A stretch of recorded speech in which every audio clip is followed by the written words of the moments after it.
What's brewing UCLA? My name is Rex Dos Santos, and I serve as the Associate Director of Finance and Business Development here at the UCLA Alumni Association. Thank you to all of you who are joining us live for Alumni Day 2018. I certainly hope you've all been enjoying the different interactives throughout our website. This session will be exploring the nuances of digital marketing and work culture through the lens of Stephanie Buelna, who joins us today via webcam. Hi, Stephanie. Hi, thank you for having me. I'm very excited to be part of this. Definitely. Thank you for joining us. I know we're right at 10 o'clock here, so it is bright and early here in LA. Stephanie graduated, a little bit of background for you. Stephanie graduated from UCLA in 2012 with a Bachelor of Arts in Sociology and a Global Studies minor. After graduation, Stephanie bought a one-way ticket to Sydney and took a gap year, which is really brave, to work remotely and fully immerse herself in a journey of self-discovery. In the midst of her travels, Travel Break was born as a means of documenting her personal and professional agencies. Having success as a fully remote marketing professional inspired her to launch the Buena app, Swipe Right on Your Weekend, a vibrant mobile platform aimed at getting people to plan their social life, dive into new experiences in travel. Buena currently contracts 11 UCLA alumni and students on their team. I could go on and on about Stephanie's impressive accomplishments, but that would take me the better part of a day or four to do. Before we jump into it, I'd love to give a quick shout out to our Blue, Gold, and Life members for your continued support. Events like these are possible through your generous donations and your contributions, so thank you for continuing to believe in our vision. We'd love for you to join in on the conversation, so feel free to direct questions and utilize the live chat feature throughout our episode. Don't be shy. We'll do our best to pepper in our questions during our chat. So, Stephanie, tell us a little bit about yourself. How's the post-grad life? How's everything going after you've graduated UCLA? Everything is amazing. I adored my experience at UCLA. I have a lot of Bruin pride. I have a very active Bruin team. Travel was something that started for me in college while I was at UCLA. I studied abroad twice. Wow. And I ended up taking a solo trip through Japan during college. I met a lot of people from different cultures. There was a little bit of a culture shock aspect. Right. After that, I realized that there was endless possibilities. Getting into UCLA was a dream. Going to UCLA made me realize that I could make countless dreams. And now I'm back in LA after 4 years of travel because I wanted to be by UCLA, leverage those resources, and reconnect with my colleagues from college. I mean, it's a good place to be. Absolutely, absolutely. I definitely resound on that. So since this is virtual Alumni Day, I figured it would be appropriate to blend in some UCLA awesomeness. What's brewing for you these days? What are you up to? I know the past few years have been really busy for you, so why don't you expand a little bit on that? I mean, my chair is very Bruin today. Yeah, UCLA is a very active part of my life. My little brother ended up going to UCLA after myself, and then my only childhood best friend, who's like a little sister, also ended up just getting into UCLA. And I started to get involved with the UCLA Alumni Association now. This is something that I wish I would have done right after graduation. Right. UCLA's law school CFO is actually one of our angel investors in our tech company. So I spend a lot of time on campus reconnecting with him. Right. We have interns from UCLA, and my co-founder is a UCLA alumni. Like I said, we currently contract out of our team of 15, 11 people that are either a UCLA alumni or a UCLA student. So UCLA was that community that I could trust to go back and find the type of people that we needed to bring Buena to life.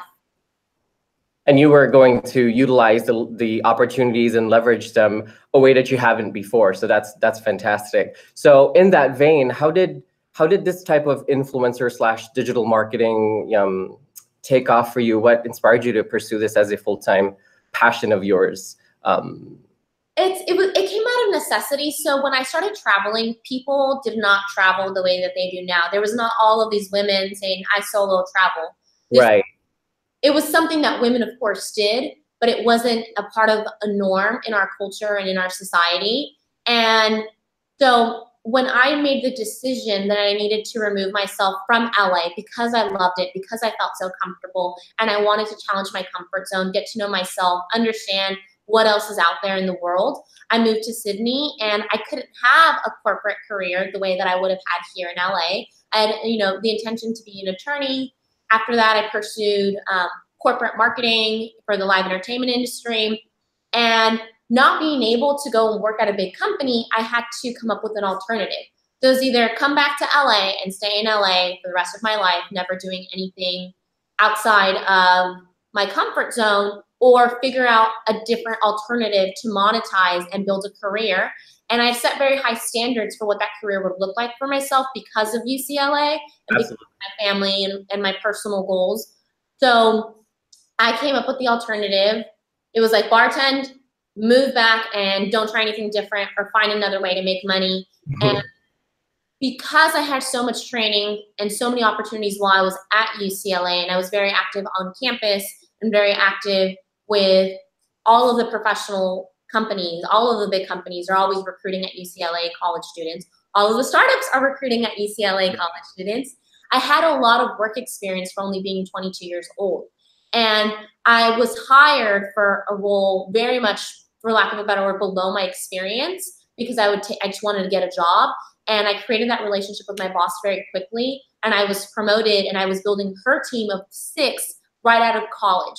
And a part of the reason why I have so much faith in the students that we've hired through UCLA is because I've seen it happen when I did it myself. And I believe in very young people's ability to do big things at a company. So I ended up, it was, bartend, which was fun. I did a little bit of that, come back to LA or find something else. When I created that relationship with my boss, it was something that I earned over time by working with her. She then allowed me to work remote and referred me to other clients. Traveled around the world, and it had nothing to do with the tourism industry. It was just, which is something that's really important. I think people see that I have a travel blog and they're like, I want to be a travel blogger. I want to be a YouTube star, as opposed to really understanding how I used my resources, the internet, and professional skill sets to travel around the world while having a career that then I could also apply to the blog and now apply to Buena. Absolutely. So it looks like you've had to build yourself from the ground up, and it's very impressive with what you've done with Buena and what you've done with Travel Break. So speaking about travel, you've traveled all over the world, lived in Sydney, Rome, Barcelona, I think New York, if I'm not mistaken. Why LA? Why did you come back home? What brought you back to the City of Angels?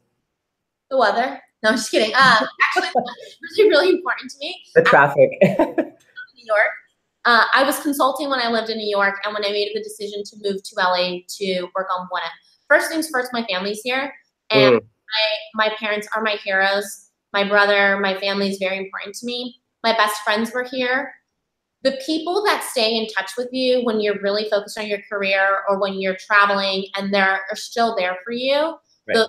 the ride or die, those people, you need those people when you want to build a community. And if you want to even be happy, you need to have those strong relationships. My strongest relationships were in LA, and my professional community was here. So while I hadn't been connected to UCLA or the UCLA Alumni Association, I knew that you guys would be there for me, and I reached out, and some people even reached out to me. The whole UCLA Alumni Association, Crew and Spotlight, and the CFO, and all of these things were people that found me and were like, we believe in you, we want to help, what can we do?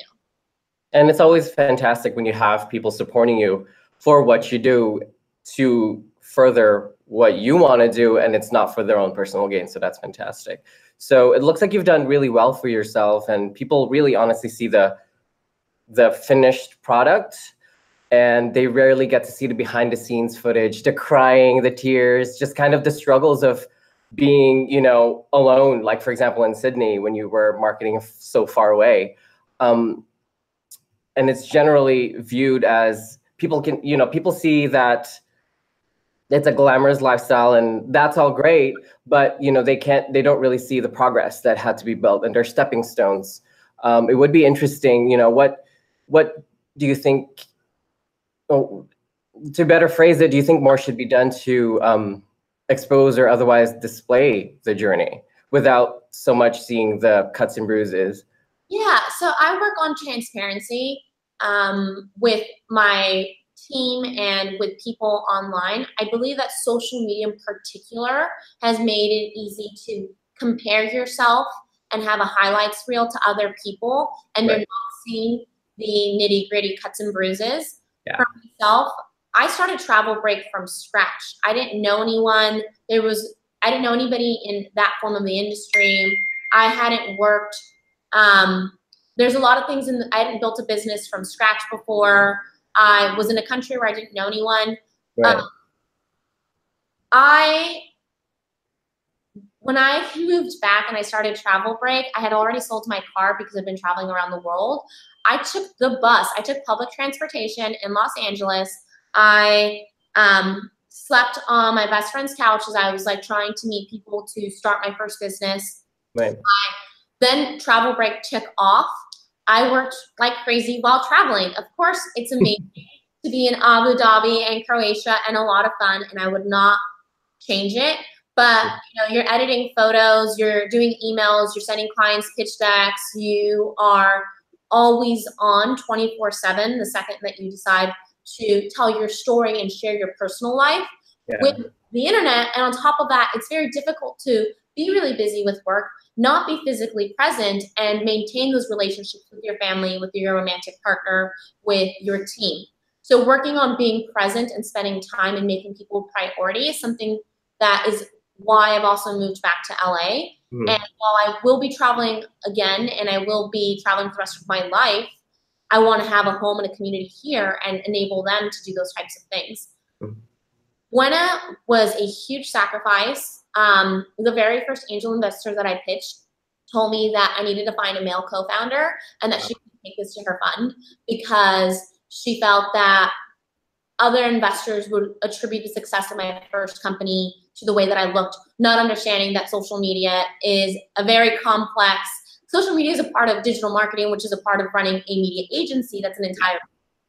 So I've been through some really interesting experiences, not just as a female, but just as a person.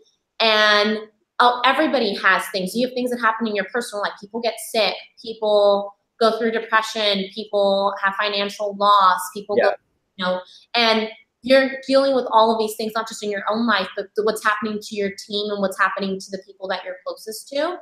So it's not perfect. Please don't ever think that like your life isn't as great. Everything is a cost-benefit equation. The freedom of being able to roam around and start something comes with a lot of responsibility and a lot of sacrifice, and it's not for everyone. Yeah, and it takes a lot of juggling. It takes a lot of balancing as well. I can definitely attest to personally for the culture shock because personally, I'm a transplant from Singapore. I grew up there half my life, and coming into the United States was a huge shock factor for me coming in when I was 10 years old in 2000. So there was a lot of differences that you kind of have to take into account when you first move in. But obviously when you're young, you're kind of oblivious to that. But you had mentioned, you know, being different, being this kind of preferred. So your angel investor had wanted you to be a. No, that was my angel investor. It was the first time I pitched someone. Oh yeah, yeah. Your first pitch, I'm sorry. Because I want to make like the investors that and we are very proactive in our strategy for how we're going to raise venture capital. We want to make people money, and we want to, you know, build this economy with people that don't tolerate those types of things. It's okay to acknowledge them, and it's important to acknowledge when you're different. I am different. A part of what makes me a great founder is that I am different. I have different experiences. If I had all Latina females on my team, we wouldn't have a really great team, right? So, and it's funny how that's so obvious, but sometimes the other way around, people don't understand that having different professional experiences and having different personal experiences makes for a really strong team. So, fortunately for us, we have been very quietly and diligently rolled up our sleeves, we did everything super lean, and now we can be a lot pickier, and we're talking to some, you know, really amazing people, and those are the types of people that because investing in Buena is an investment in your company. So we want to encourage and support the people that have no tolerance what's going on and actually want to change it and make an impact too. Absolutely, absolutely. Now, we have a question here from the chat room from Kathy. She's asking, what tips do you have for individuals and businesses who want to grow their Instagram following, or I guess their social media following? Very good question. So I have an article on travelbreak.net, which is my blog. There's only one marketing article because maybe one day I'll do more, YouTube or social media about marketing, but I mostly talk about travel. You can find it on my website, and it says influencer marketing, and it's more a message for the brands, but it is important to understand as a person, with full transparency about what we do. You can use hashtags, you can use, engage a lot, you can cross promote, which is really important across your newsletter, your website, your other channels. But the most important thing is to have incredible content. And the biggest mistake that I see companies make and individuals that want to be a personal brand make is they're so busy trying to promote and tell without actually understanding the value that they're adding to the people that they're talking to. So if your product, in this case, your Instagram account, isn't amazing, no one's going to follow you because they don't expect them to. So they believe in content. They're looking for content. So what is it that they're going to be looking to you for? And that's a part of the reason why I haven't been, posting as much. I used to post on Twitter 6 times a day. It's because I'm not traveling as much, and I'm going to go through a personal, for lack of a better word, personal rebrand where I talk about this is travel. This is, what it's like to be a professional. This is who I am as a person, and this is how they all complement each other. But to do that, I need to feel very dedicated to it.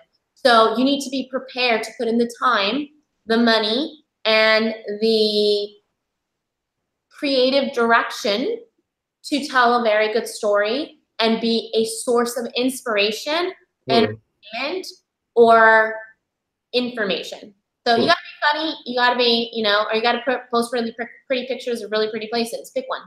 Right. Just spin a globe. Awesome. No, I'm just kidding. No, but be awesome. You need to find a way, and it's not what you think it's awesome. It's finding how you're going to build that community of something that other people need and are different. That is also different because now there's a million social media influencers. Yeah, there's a huge disparity with that as well. I have another question here from the chat from Avadesh. I apologize if I butcher your name, but they're asking, do you think a local rep or local app plays a great role when we travel abroad, especially unknown places first time? Absolutely. So that's what we're doing with Buena. I like you already. Thank you for the question. So with Buena, it's a local recommendation app, and I'm very thoughtful in that I don't want people to think of it as a travel app just because I was traveling for 4 years. Right. You can use it when you're traveling. You can use it when you're looking to do a date night and take someone on something that's actually their wish list instead of just buying them something. You can experiences, being thoughtful of your friend's taste. At the end of the day, our friends are who we trust the most, as opposed to just the reason why we follow social media influencers and bloggers is because we feel like we get to know them, and you get on Buena too. But realistically, you also care about where your friend from college went to when they went to Thailand, or where your boyfriend wants to go for his birthday, right? You already saved something. Don't make it difficult. If you're doing a deal with someone, you want to make sure that you are catering to their needs and your personal needs. I mean, and Buena is the way we actually talk about it is usually it's about finding things that are actually relevant to you. But I'm always thinking about what makes me enjoy an experience is who I'm with. Right. And you go to Buena and go directly to your friend and see their list of their wish places and make plans based on that too. You're looking for, you want to have a relevant date, that second, third date. You can see what's on their wish list. And now you have good taste. Yeah, definitely. So now looping back to kind of how you integrated yourself to the larger UCLA community. As an alumna, how do people react when you tell them you're from UCLA? Like, if you tell them that you got your degree in sociology from UCLA, do they react differently when they first met you, or how does that conversation happen? It's very interesting because I've come to terms and created a lot of security in my personal understanding with my career.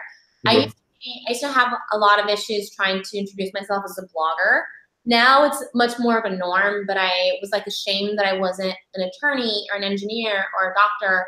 And I remember when I was in college, people would always say the sociology major was the athletes major. And I got in like valedictorian, great grades, like super active, started a nonprofit.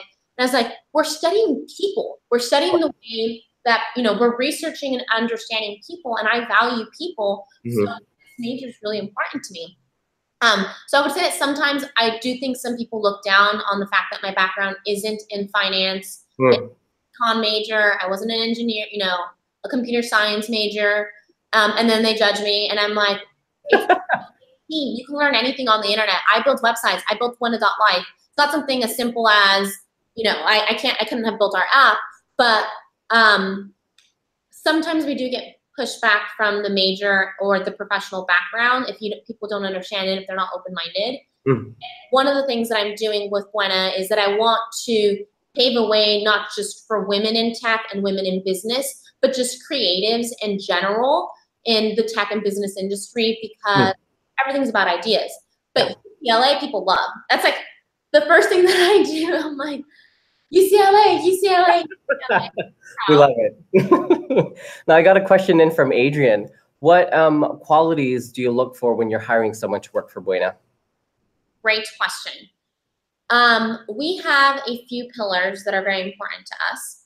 One is diligent communication, and another is being self-motivated. Being, you know, you want to be the first person in the room. You want to take on assignments that you are not afraid of. You might not have to do them perfectly, but you're going to try. We want people that try, and people that fit into our company culture, and that they love to travel and they love to try new things, and people that don't take anything for granted, because it's a very special opportunity. And, you know, as someone that grew up with very little resources, I've never taken anything for granted, and I go all in. And I like people that are all in, like you're ride or die or you're not. And so, yes, the professional stuff, you know, everyone on my team has great work experience. We have a total of 3 two-time founders. My co-founders has like 8.8 million downloads on his last app, UCLA Alumni. So yes, you have the professional stuff, but there's a lot of really smart people. I hate to tell you, because we get a lot of interviews coming in. We don't hire roles, we hire people. And you've got to be a good person to work on our team, because we're a team, not a company. Right. Definitely. I think you build from the ground up, but it's really who you surround yourself with that really makes the difference for your company. I got one more question from the chat room, actually, from Rachel. She's asking if you have a website as well, because it looks like the link in your Instagram, and if you Google it, it's a dead link. Oh, my bad. I will fix that. Thank you. That's up. I have 2 websites. One is my travel blog, which is travelbreak.net, like a coffee break or spring break. And the other one is Buena, which means good in Spanish. It's for people in good company, with good taste, that believe life is good and want to be spending more time being outside with the people they love and less time on social media comparing themselves.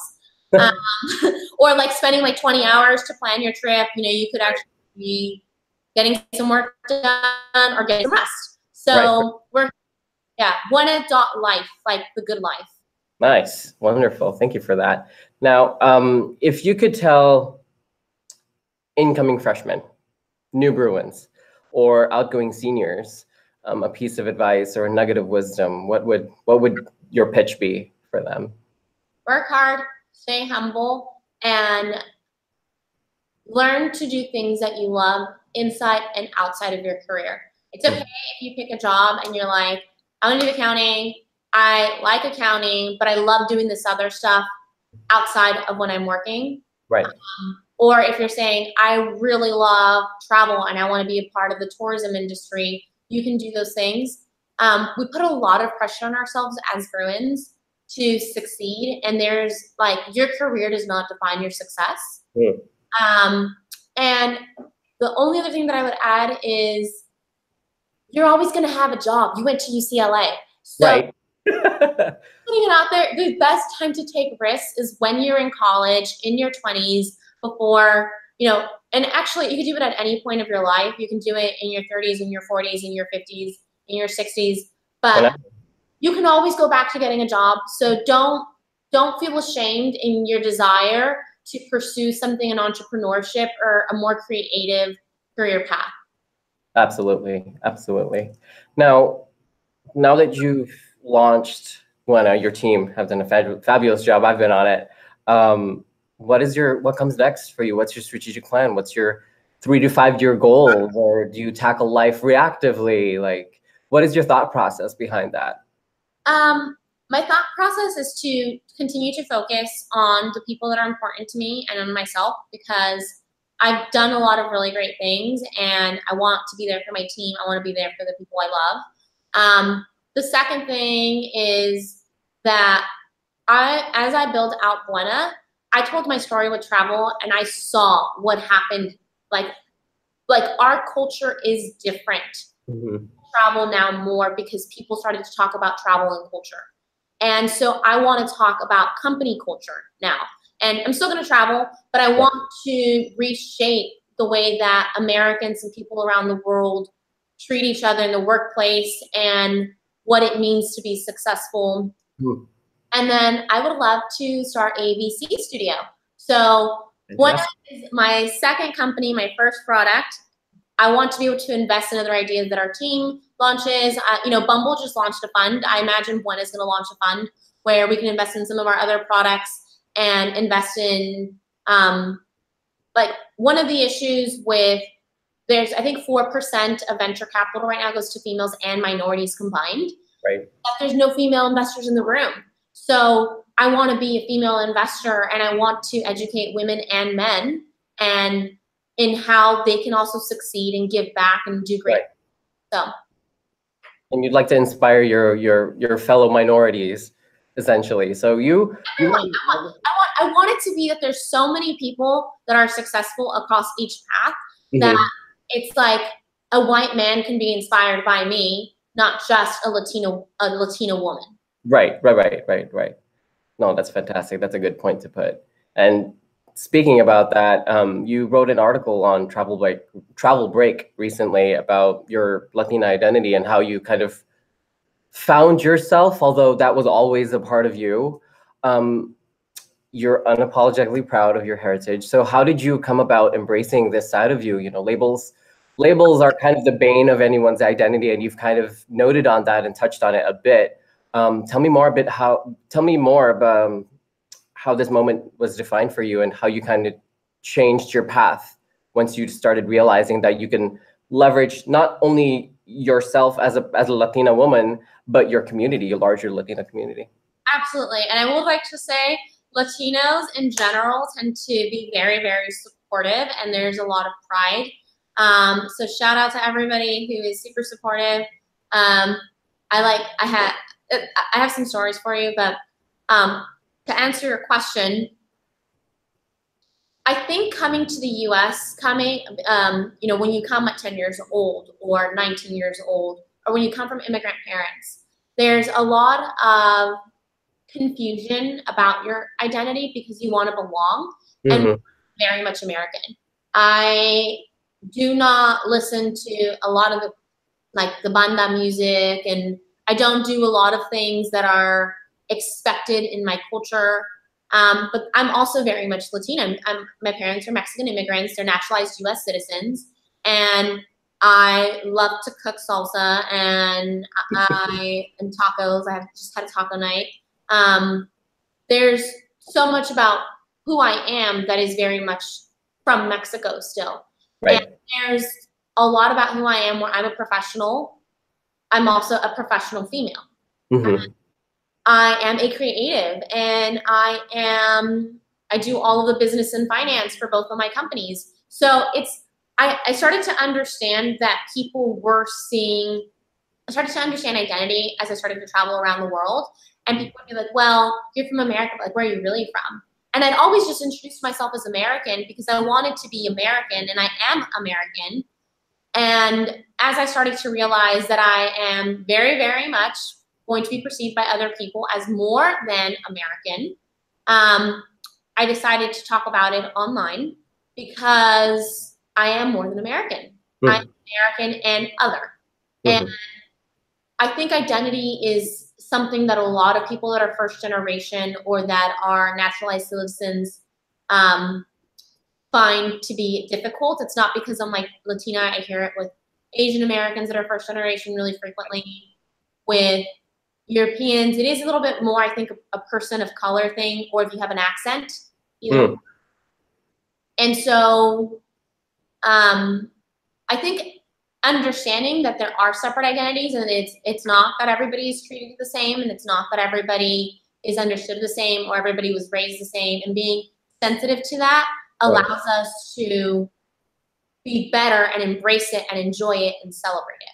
Right. And it's definitely changed the scope of what we do, especially since, you know, here at UCLA, we do have a vice chancellor for equity, diversity, and inclusion, and he's all about engaging the minority communities and the underrepresented, especially since, you know, in such political turmoil, there's so much going around about people of color and how much we can advocate for that. So I think what you've done with your company is not only embrace that bigger picture, but I think you've also inspired others to be an entrepreneur and not be afraid, because a lot of entrepreneurship is embracing your fear, but redirecting it in a way that is conducive to growth, that is conducive to not only growth for the company, but also personal growth as well. So thank you for sharing that. And I know it's a tough subject.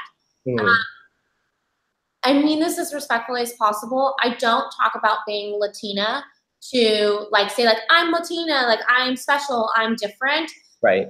Actually about being that role model for other Latina women, because when I came to UCLA, part of the reason why I went was because I couldn't imagine living far from my parents, because in our culture you can't really live more than like driving distance away. Right. Like when it comes to the whole travel thing, that was a huge thing that we had to go through with my family, whether or not it's appropriate for me to be living in another country by myself. There's a lot of things that are unique to both my gender and my, you know, socioeconomic background and my race and ethnicity and all of these things that create my experiences. And I always remember just thinking, even to this day, I go to the movie theater and there'll be all of these previews, and there's never any Latina heroes in it. There's never any like I remember like sitting there and thinking it. I didn't say it out loud to anyone, but in all of the previews for all of the upcoming movies, the only casted Latino people were some gang members. And don't get me wrong, there are Latino gang members. I know that for a fact. But it would be nice to be able to see people that you can relate to in positions of power. And that's why I needed to be that person, so that I can, if I don't do that, then you're going to have a Latina woman who maybe doesn't realize that I'm Latina, and she's not going to see that she can associate and be that too. And she doesn't have to just be, you know, Sofia Vergara in Modern Family, or, you know, what's the other one? The Desperate Housewives. Those are the only two women. Longoria, yeah. Eva Longoria, I love them both. And they do amazing things in their actual life. But when it comes to the media, and the story that I was told was, you need to be well-dressed and you need to be married. And that's it. Yeah. And there's a lot more that we can do. And I just want to be a testimony to those women and to those young girls, and to anybody else that might need to relate to someone different, where they don't see themselves in the room, because they don't see themselves in the room when they're looking at that reflection. Definitely. Well, as much as I'd love to continue this conversation, that about wraps it up. Thank you so much for coming and joining us, Stephanie. We are officially out of time. Thank you for carving out time to speak with us. I know it's you have a busy day. I know that for a fact. Apart from recognizing the influence UCLA has had in your professional career, you've showcased your passions as a professional and your inspirations behind your past, present, and future projects. For those of you tuned in, thank you for being a fantastic audience and for participating. Those were excellent questions. If you join us in the middle of our virtual chat, or if you're inspired to share this, look us up on YouTube at UCLA Alumni, and you will find our recordings there. Again, thank you for to our Blue, Gold, and Life members for making events like these possible. So there's a ton of features still left on the website, so click around, stay around, and as ever, Go Bruins. Go Bruins. Thank you. Thank you.